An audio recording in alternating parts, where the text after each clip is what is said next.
लेल दिल फेल कोई दिहले भागले भारी नुकसान गे रानी तोरे फेरा में डालने छियो डेरा किया करै छी हरान गे करे छियो आस नहीं तोरी है विश्वास नहीं करी है के करो से सोर गे छौड़ी खाली आई हैरा करबौ हैते चली जेबे कल भोर गे छौड़ी खाली आई हैरा करबौ जल्दी पटपटाबे अपन ठोर गे छौड़ी खाली आई हैरा करबौ विकास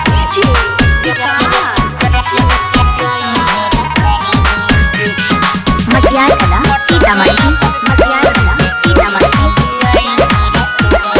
mix by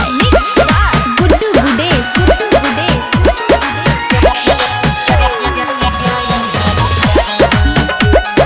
Ganpati recording studio Bhawanipur तू तक के अनकानी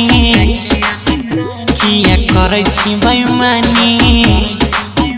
जगे सैया के संग में रोजे काटबे के जानी गे छौड़ी तू तक के अनकानी किया करे छी बेईमानी जगे सैया के संग में रोजे काटबे के जानी वादन कायम छगे आइए भर टाइम छगे मारे छे मनवा हिलोर छौड़ी खाली आई हैरा करबौ हैते चले जेबे कल भोर छौड़ी खाली आई खून करबौ छलै त मौका के बेजोर छौड़ी खाली आई हैरा करबौ विकास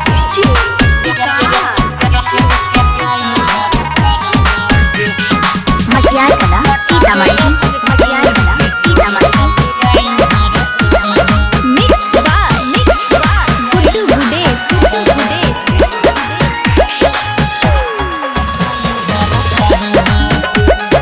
गणपति रिकॉर्डिंग स्टूडियो भवानीपुर हमर ख्वाहिश ने पूरे बही आजादी जिया ने जुरे बही